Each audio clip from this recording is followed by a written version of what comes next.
I just want to go over a few things regarding your paper. One of the hardest things writing a paper initially is to organize it in a way that is consistent. And that refers basically to the format. Once you've done all your research, and that's the key, you do all your research and then you plan it out. And as you well know, there's got to be an introduction, a thesis within the introduction, and the introduction's got to be relatively short, and then the thesis statement's got to be contained in the introduction, and then you've got to plan your research. In other words, your arguments that are put forward, with the best argument put first and then the next argument, and they have to connect with each other, and they lead then to your conclusion, which basically is restating what your arguments have led up to and so forth. So that's the way that I look at it. So that's the big picture. And so when I'm looking at the introduction, I'm going to see what is it that you're introducing. And initially then, it was fairly easy to work out. I took your thesis to be basically who, why, and how in respect to the subject of generosity, which you stated in your introduction. Now, when I looked at the way that the topics were approached, which in the first part you did under who, and then you did under why, but then in the third part you suddenly changed this and went to instructions on how generosity was carried out. And now if I was doing that, I would have stuck with the simple, like you did in the first two. I would have done the how, who, why, and how. Or if I wanted to change it to sort of beef it up a bit, maybe I was thinking that, and maybe you were, that was maybe a bit too simple. And so I wanted to expand that so that then if you were doing instructions in the third part, then I would change back the first two sections, and I would I don't know, I'm just making this up. I would call it the initiators of generosity, the who, and then the motivations for generosity, part two, and then the instructions of generosity. You see, you've done the same thing, but you've made the titles a bit more sophisticated, so to speak.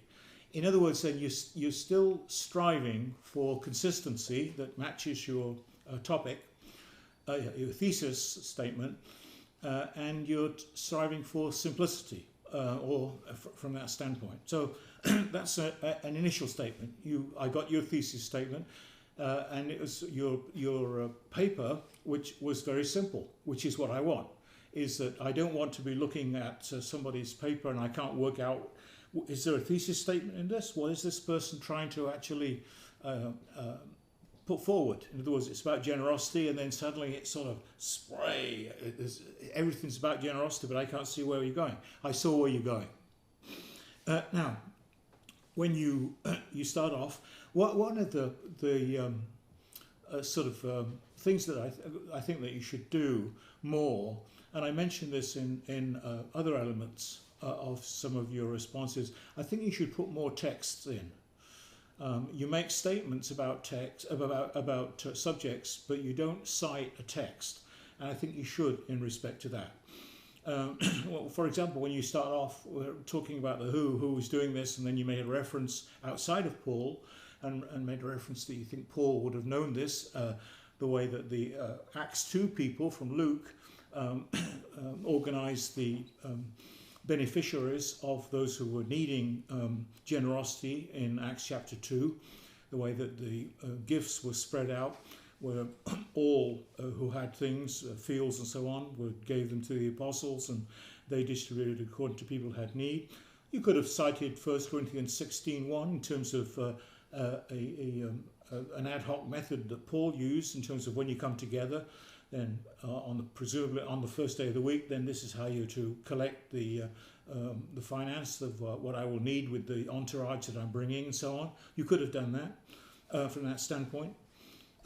So who you mentioned, primarily individuals. Well, I would have thought initially, yes, it's individuals, but I would have put the individuals initially within the notion of what Paul says in all the letters. Really, when you think about it, is that he's apart from the pastorals and so on, he's writing to the saints, to the church in Corinth, or church in Philippi and so on, so that he's writing to a whole group. Of course, that group contains individuals, but it's a group that's in in union with Christ, but is seen as a group that is primarily individuals. But the relationship that they have with one another is such that they are then dependent upon one another. And I think that is important in terms of who then is to be the initiators of this. Then they're all, as a group, responsible in respect to this element of generosity. You don't really make much more than that in terms of the individuals that are given, which is a good point. You don't lay it out there in terms of that it's the what you might call the ministers or the people who are in leadership, or exclude the poor. It's everybody who's involved in it. And as we know, some of the problems, for example, in Corinth, where he's dealing with this, is that you had different disparities. Sorry, my recorder actually fell apart right there and then. I was talking about the wealthy members as opposed to the poor members, so that he would have put emphasis upon the wealthy members to give. He didn't there, obviously. So your point is well taken in terms of the individuals who were responsible in respect to that. In terms of the motivation that you talk about, yes, you focus in on 2 Corinthians 8 and 9. I think that those two chapters are worthy of some good exegesis on that. For example, the word grace is used there, especially in chapter 8. It's used 10 times, which is what? The reciprocal nature of grace flowing abundantly. So why should you give? Why should you be generous? Well, it's part of the nature of grace that has been given to you, so that actually it's a quality that has been given by God to you, which you are then to give to others. And that, in that sense, it's reciprocal, because it flows from God to you, to others, and then comes back to you through others, and at the same time comes back to you from God too, because he blesses you from that standpoint, which you bring out. It's a grace, and it's anchored then in as you mentioned in verse 9 of 2 Corinthians 8. We are rich because Christ became poor for our sake. And then that's translated to us is that we are rich through Christ, so then we can give in spite of we, the Corinthians, being poor. We can give beyond our means. In other words, we have a motivation because of the gospel that we have received. And I like what you said in verse 14 in respect to there's a sort of a push between a sort of reciprocity in terms of you and them, and then it's going that way, and then them to you. In other words, it works both ways. And then the other element, which I thought was good, was page 4, where you mentioned that it's a way that they can participate in the gospel as they support what Paul is doing in his work when they can't actually do that. In other words, I'm presuming you referring to the gift that's going to Jerusalem, which I think you could have actually probably dealt with that by itself as a subsection in respect to the why, because it's pretty important, isn't it? You also make a reference to this could have been brought in. I'm not sure where it would come in terms of in terms of whether it could be in the first part or whether it could be in the second part, in terms of the people who have got a special ability to be able to give these gifts. Those who've got the gift of liberality, which you don't mention. I mean, you mentioned that the element of people who've got the gift of giving, but you don't quote anywhere. You don't quote, say, for example, from Romans 12, which you should, which you could do, and so on, so that you could quote some scriptures on generosity in respect to that, and cite a text, which, as I said, I think is overall. I think you should cite more texts. In the third part, the instructions, which again I think is really important in terms of looking at 2 Corinthians 8 and 9. This is an interesting one that could be brought up more perhaps in your conclusion in terms of methodology. There's not much in terms of methodology that we put out that conflicts with the structures that we have today. The methodology is 1 Corinthians 16, 1 and 2, which is the basis of, you might say, Sunday morning giving now. And that's the methodology that was there, which you could have played off in terms of the consistency, so to speak, of tithing. Does this nullify tithing in terms of giving in the modern day church? Because there's no mention of tithing here whatsoever, is there? And you don't mention that. I think that I think your statements in page 6 are just a little bit too general. I think you should have got more specific there with the goal of the contribution to Jerusalem. You make a reference to 2 Corinthians 5:9. It should have been chapter 9, verse 5. And you make a reference to the motivation to give on page 6, which is under the instructions. But I think that really should have come under why. Why give? What's the motivation to give? So in other words, I think that small section should have gone under the second section of why to give. Sometimes I do this. When I look at the big picture and I finish my whole paper at the end of it, I look back and I see different sections. This is the part I enjoy doing because the work is already done. And I think, should this part go to this part or should it go over here? And I fiddle around with it and cut and paste and so on. And I think you need to look at sort of things like that. The motivation was very important, obviously, in terms of what Paul was doing. And I think that really needs looking into, because I think when you look at, you didn't really bring this out in Romans, for example. If you look at the last part of Romans 15, I think Paul's credentials stood on this. I think he was looking at this in a way that was very, very important for him, not just in Corinth, but with the Jerusalem church and the future of his ministry, especially after what happened in Antioch. And so that the credentials of his ministry, which basically meant the credentials of his gospel, was very, very important. So that a lot stood upon this contribution, and it wasn't just simply a matter of him showing manifesting the generosity which comes from that's my first thought, the generosity. When I was thinking about this, I was thinking, well then tie it in fundamentally with the gospel. And I'm thinking of that ancient hymn that we talked about in Philippians 2, where Christ emptied himself of his divine status, then became a human being and suffered on the cross and so on, and then was exalted.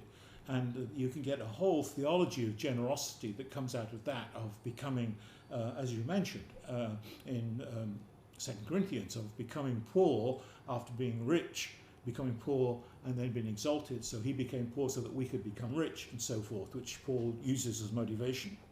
Now, then, so you've done the three elements of it now: who, why, and how, and then you bring in the second sources. I think a better way of doing this, more scholarly way of doing it, to think about in the future, is to actually interact with the secondary sources as you do your work in the first three areas: how, who, why, and how. Because this is the thing. I know what you're doing here. You're showing me that you've read other material, and that's good. But really, when it comes down to it, I'm not really concerned about secondary sources. I'm concerned with what you think. Okay, that's it. But at the same time, you can't have your head in the sand. So that I'm also concerned with, okay, I'm pleased to see what you think. But I also want to know how you've reacted to what other people have said that might be in agreement with you or in disagreement with you. So one of the weaknesses that students have is that they will put their ideas forward, and one of the weaknesses of that, which I didn't sense in your material, which is they just put forward ideas as assertions and not make arguments. It's quite different. And then they will put, and so, Eubanks or Everett or whoever says this, and then they go on. Well, like I said, I'm not really interested in what Eubanks says. I'm interested in what Eubanks says that's in agreement with what you say because it bolsters your views. Or I'm interested in what Eubanks says that's against what you say, because then I want you to deal with it. How does it disagree with what you're saying, and how can you handle it? Because that's the test, ultimately. We can all write papers and so forth. And I do this, I get this in a lot of commentaries when I'm trying to find out an answer to a biblical question that I have. I can't find an answer to it. I can't think of an answer.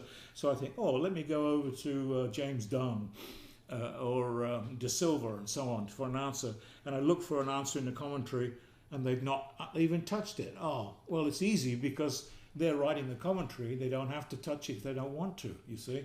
In other words, when you're writing the paper, you don't touch the answers if you don't want to deal with the question. So I'm looking for the issues in respect to it, like that. So in other words, what I'm saying is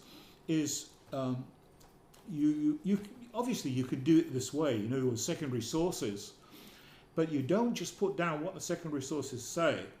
You interact with your material in terms of the secondary sources. For example, with Eubanks, you make a reference that Eubanks gives 3 elements in terms of generosity: giving to God, given God's gifts given back to the giver, and God's such gifts lasting longer, which then could be tied to the things that you said in the why, because you will reap abundantly from 2 Corinthians 8, because God then will give back to you in respect to reaping abundantly. In other words, then that confirms, Eubank is confirming your view, which you could have put in on your second element there, so you could have brought it in, and then in other words, then that makes it really tight to me, because you could have said, well, you know, Eubanks confirms this, what I'm saying here, with his view, etc., etc., etc. That's one way of doing that.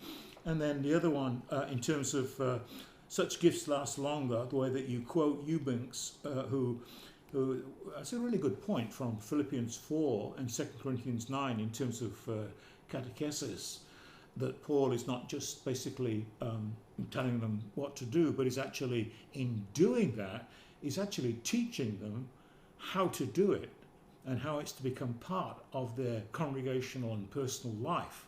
That's a really good point. And that could have been brought out and then put in your material, not sure where, but perhaps under instructions. In other words, it's a teaching mechanism, you see. And in doing that, then what you've done is you've not just got a sort of section that's hanging after your first 3 main periods, points, but you've actually inculcated it within the 3 points of what you've made.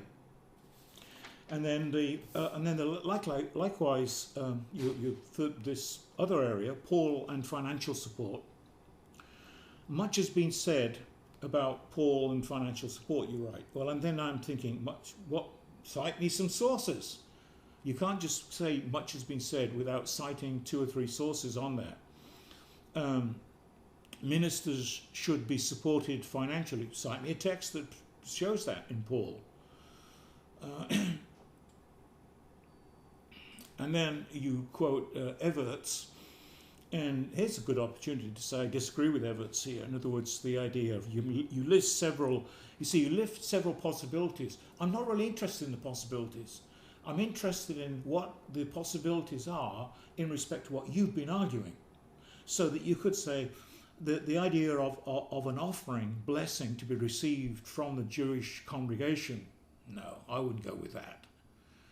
I couldn't see how that was the case. That would be too much of a acquiescence to the Jewish nature of acknowledgement of the primacy of the Jewish Christians in Jerusalem.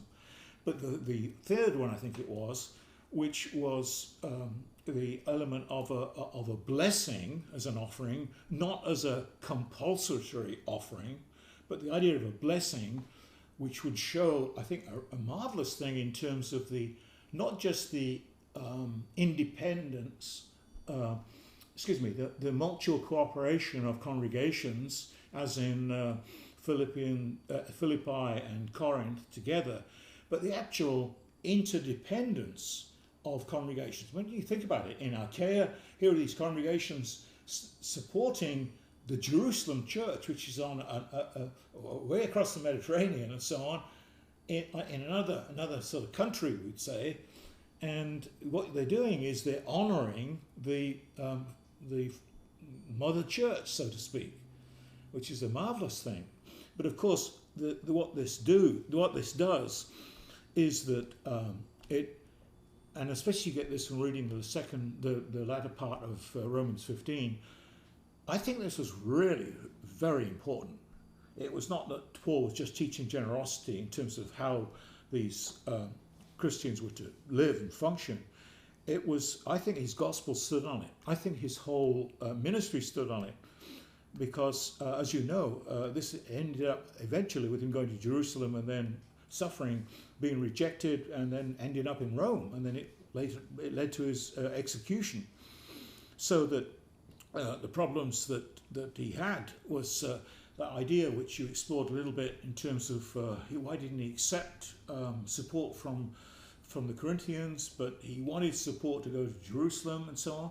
Well, I think that can be explained in one way from the element of perhaps the fact that Paul was so independent, and you bring that out in your conclusion, which I like. Paul was so independent where the gospel came first, but his gospel was being tested here in a big way. The idea of the super apostles who came from Jerusalem with their letters of support, who were demanding financial support. Paul was secondary, in the sense he was a weak person who didn't have support and so on, and was not really the real thing from that standpoint. And so basically Paul was in a situation where, number one, 1 Corinthians 15, he's the least of those who are called apostles. The nature of his own apostleship was at stake here. And so this Jerusalem collection that was so important to him, because his whole ministry was based upon it. So not just the nature of his calling, but also the substance of his gospel. When you think about it, that's how much was at stake for Paul. And so I think you could have perhaps brought in some elements there in terms of the calling of Paul, and also then the substance of his gospel. That's how much this was anchored. This whole element of generosity was anchored then in the foundation of Paul's gospel. That's it. Thank you.